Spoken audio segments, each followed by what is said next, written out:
Most people think they're destroying their biceps, but in reality, they're just destroying their lower back and their ego. I remember Mark. He was a guy at my local gym who spent 2 years curling the 50-pounders. His arms never grew an inch. Why? Because he wasn't doing bicep curls, he was doing a full-body interpretive dance. If you feel your forearms burning more than your biceps, or if you have to swing to get the weight up, you are leaving 50% of your gains on the gym floor. Today, I'm showing you the silent killer of arm growth and the 3-step scientific fix to double your tension and finally see that peak. Welcome back to the channel. I'm Alex, and here we focus on the science of lifting so you can stop wasting time. Bicep curls seem simple, right?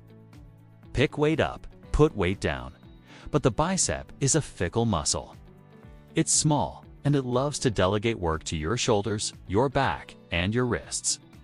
By the end of this video, you're going to understand the bicep-to-brain connection that pro bodybuilders use to grow massive arms without ever touching a 100-pound dumbbell. Stick around until the end, because I'm revealing the pinky secret, a tiny adjustment that forces the long head of your bicep to contract harder than it ever has before. The 3 gain-killing mistakes before we fix your form. We have to diagnose the rot. Are you guilty of these 3 things? Mistake number 1. The pendulum swing cheating the eccentric. When you swing your hips to get the weight up, you use momentum. Gravity is doing the work, not your muscle fibers. But the real crime happens on the way down. If you let the weight drop fast, you're skipping the eccentric phase, which is where the most muscle tears and growth actually happen. Mistake number 2. The front delt takeover. Watch the elbow. If your elbow travels forward as you curl, your front deltoids have officially entered the chat. You've turned a bicep isolation move into a compound shoulder movement. Your biceps are now resting at the top of the movement instead of working. Mistake number 3. The wrist curler. Are your forearms always sore after arm day? It's because you're curling your wrists inward. This shortens the lever and shifts the load to the brachioradialis. Great for forearms, terrible for that bicep peak. The hypergrowth formula, the fix now.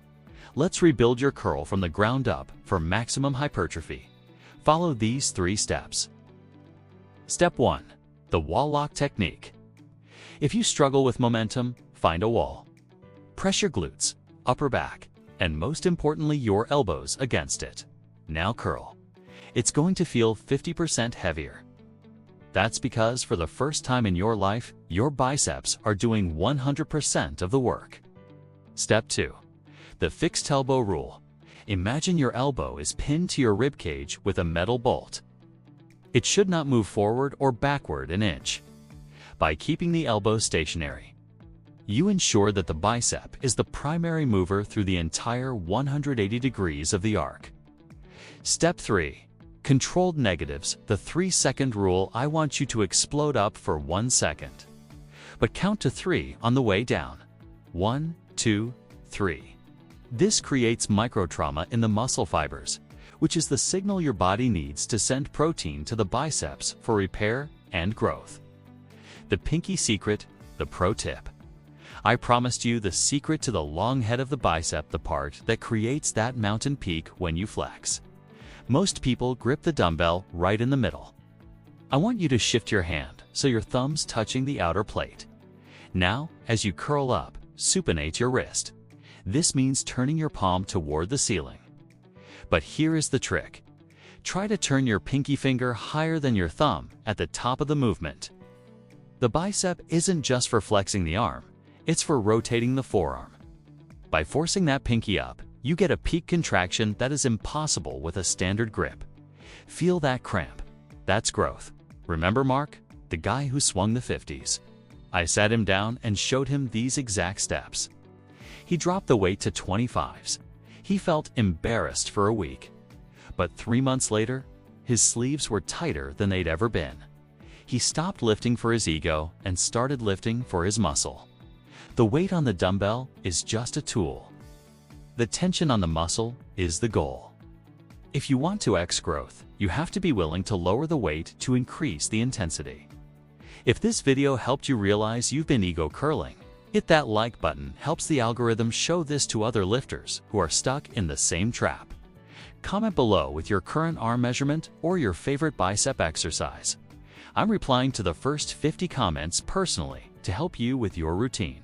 And if you want to see how to fix your triceps, the other 2/3 of your arm, click this video right here. Stop guessing, start growing. I'll see you in the next one.